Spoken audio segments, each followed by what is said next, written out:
They didn't just conquer cities, they rewrote the map of the world. In less than a century, a collection of nomadic tribes from the harsh, unforgiving steppes of Asia forged an empire that defied human imagination.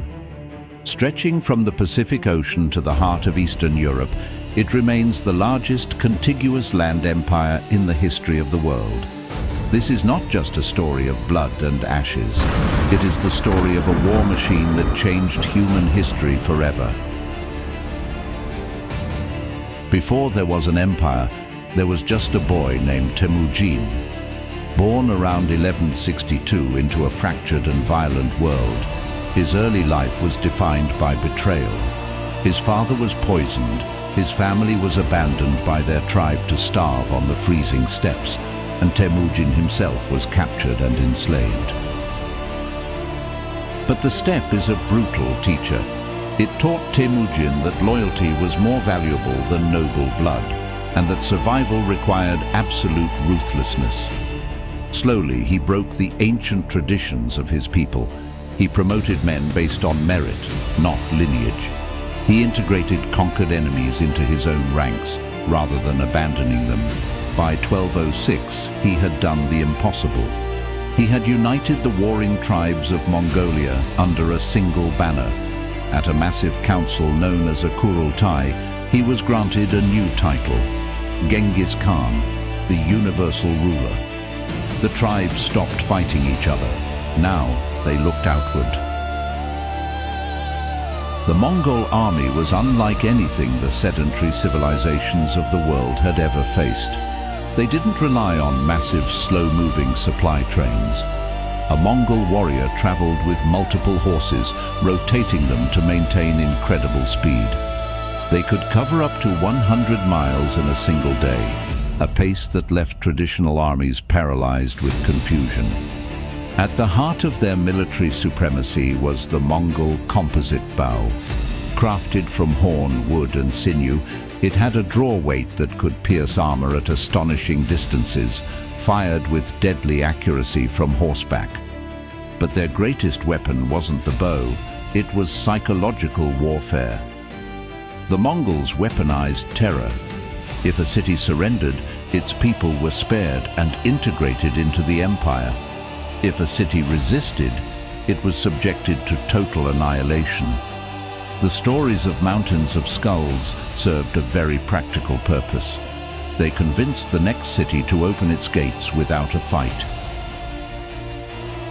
Genghis Khan didn't initially set out to conquer the Islamic world. In 1218, he sent a massive trade caravan to the wealthy Khwarazmian Empire in modern-day Iran and Central Asia, seeking a peaceful trade agreement. The governor of the city of Otrar, suspecting them of espionage, seized their goods and executed the merchants. Genghis Khan gave the Shah one final chance, sending 3 ambassadors to demand justice.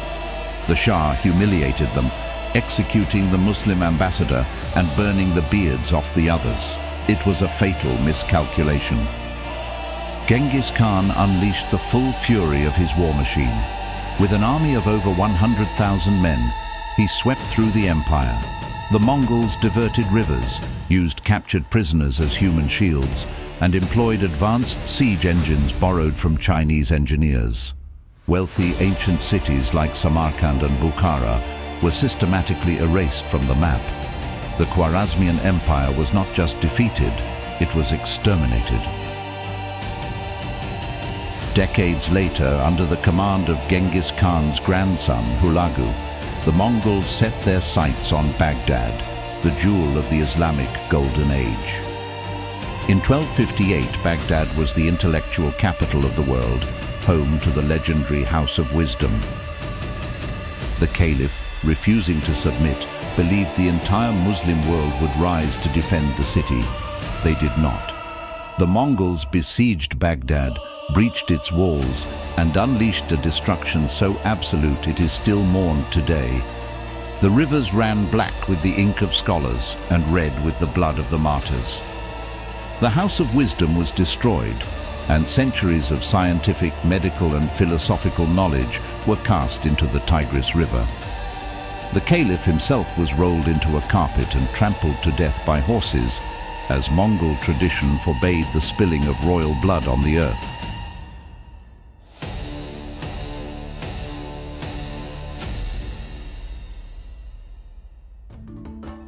Yet, from the ashes of this unprecedented violence, something extraordinary emerged: the Pax Mongolica, or Mongol peace.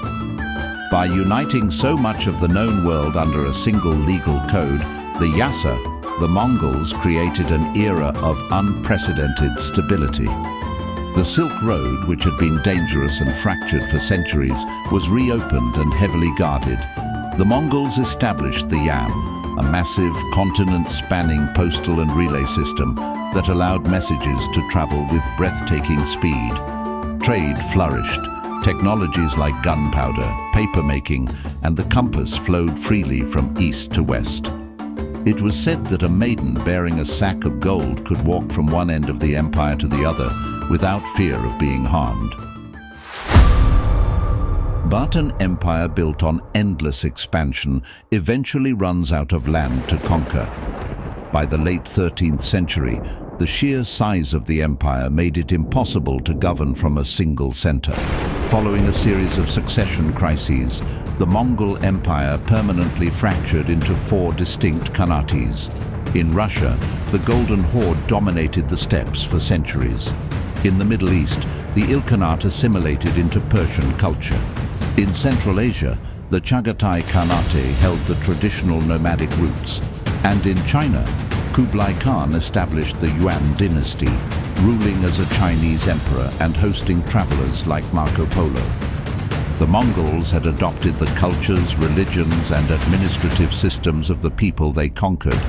In doing so, they lost their united identity. The Mongol Empire was forged in blood and fire. The terror they inflicted is an undeniable part of their legacy. But their true impact on history goes far beyond the battlefield. They forced East and West into contact, sharing ideas, trade, and technology that laid the groundwork for the modern world.